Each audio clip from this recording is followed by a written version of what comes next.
આજની વિદ્યાની દેવી માતા સાવિત્રીબાઈ ફૂલેની 196મી જન્મ જયંતિ અને આજે આપણે જે કઈ બંધારણીય અધિકાર ભોગવી રહ્યા છીએ, અહીંયા આપણે જે કઈ સભા કરી રહ્યા છીએ અને અધિકાર અપાવનાર બંધારણ સભાના સભ્ય એવા જયપાલસિંહ મુંડાની 123મી જન્મ જયંતિના આજના આ કાર્યક્રમ નિમિત્તે હું આપ સૌને જોહાર કરું છું. જય આદિવાસી, જય ભીમ પ્રદેશ.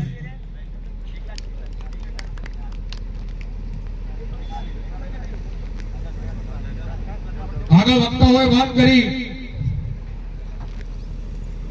સાવિત્રીબાઈ ફૂલે વિશે.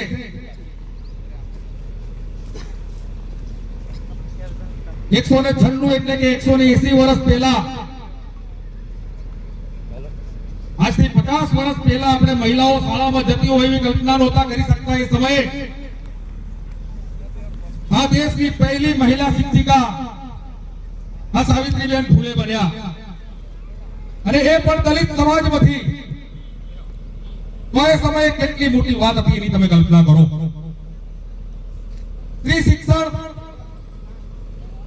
એ સમયે કોઈ વિચારી નહોતું શકતું. કોઈ મા બાપ પોતાની બાલિકાને, પોતાની બેટીને શિક્ષણ આપવા માટે વિચાર નતા કરી શકતા. કોઈ બાલિકા શાળામાં જવાની હિંમત નહોતી કરી શકતી. એ સમયે આ સાવિત્રીબાઈ ફૂલે આ દેશના પહેલા મહિલા શિક્ષિકા બન્યા. અને આજે આ મોટી હસ્તીની આપણે 196મી જન્મ જયંતિ ઉજવી રહ્યા છીએ. અને એવી જ રીતે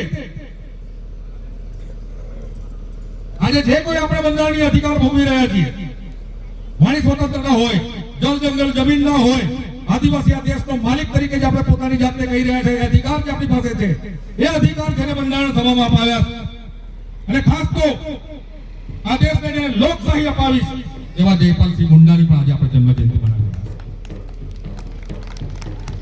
બંધારણ સભાની અંદર જ્યારે ચર્ચા ચાલતી હતી ત્યારે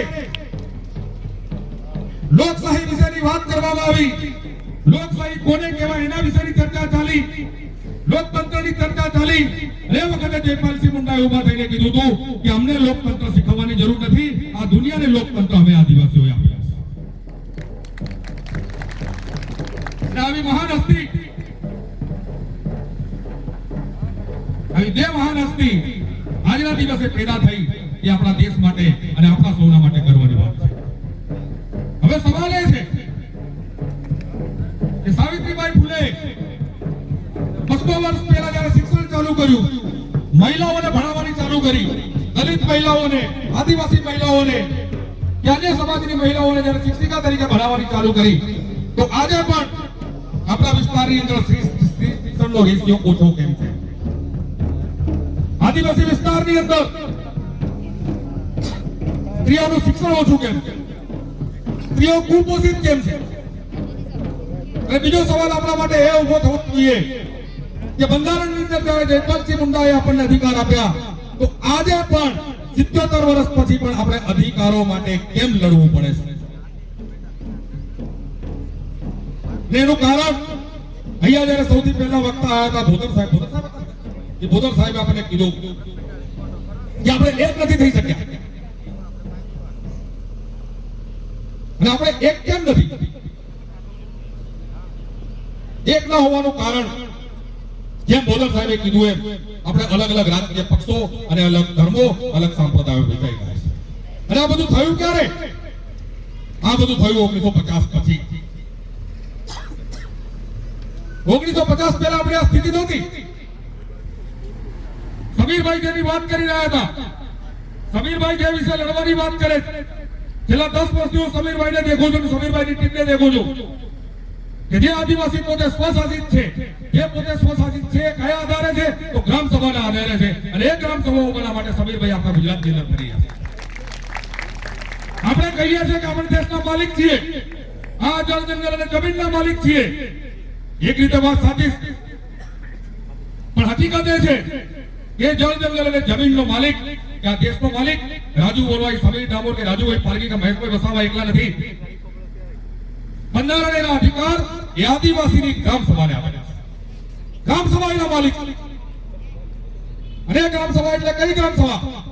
જે આપણી ગમેતી વાળી હતી, પટેલ વાળી હતી, તડવી વાળી હતી, એ ગ્રામ સભા. આજે ગ્રામ સભાઓ ગઈ ક્યાં? ગ્રામ સભાઓ કોને બંધ કરી? સરકારે બંધ કરી કે આપણે બંધ કરી? ગામના ગમેતીની વાત માનવાની કોને બંધ કરી? સરકારે બંધ કરી કે આપણે બંધ કરી? આપણે પોતે આપણા અધિકારો ખોયા છે, પોતે પોતાના અધિકારો ગુમાવ્યા છે, અને આપણે આજે અધિકારો માટે દર ભટકવું પડે છે. એટલે જે બંધારણીય અધિકાર આપણી પાસે છે, અને જ્યારે પણ આપણે વાત કરી ગ્રામ સભાની, જે આપણી ગમેતી વાળી, પટેલ વાળી, તડવી વાળી જે ગ્રામ સભાઓ જ્યારે ખતમ થઈ ગઈ, કે અપ્રસ્તુત થઈ ગઈ, કે આપણે એની વાત માનવાનું બંધ કર્યું, આપણે એને ખતમ કરી નાખી, ત્યારે સરકારે સુપ્રીમ કોર્ટની અંદર પેલા ઓરિસ્સાવાળા જજમેન્ટની અંદર એફિડેવિટ કર્યું કે ચૂંટાયેલી જે પંચાયત છે, સરપંચ, એના સભ્યો અને એના મતદારો એની ગ્રામ સભા ગણાશે. તો જ્યાં સુધી આપણી રૂઢિગત ગ્રામ સભાઓ નહીં બને ત્યાં સુધી આ પંચાયતની બોડીવાળી જે ગ્રામ સભા છે એ જ ગ્રામ સભા સરકાર માનશે, કોર્ટ માનશે. માટે આપણે ગ્રામ સભાની અંદર આપણે જવાનું મોટા પાયે ચાલુ કરવું પડશે. ગામના દરેક વ્યક્તિએ જ્યારે ગ્રામ સભા બોલાતી હોય ત્યારે જવું પડશે, એની અંદર આપણા પ્રશ્નોની વાત કરવી પડશે, જળ જંગલ અને નિયમનનો જે આપણી પાસે અધિકાર છે એ અધિકારનો ત્યાંનો ઉપયોગ કરવો પડશે. તો જ આપણે જયપાલસિંહ મુંડાએ જે સપનું સેવ્યું હતું એ સપનું આપણે પૂરું કરી શકીશું. બાકી આવનાર 25 વર્ષોની અંદર પણ આપણે આ જ રીતે અધિકારો માંગતા હોય.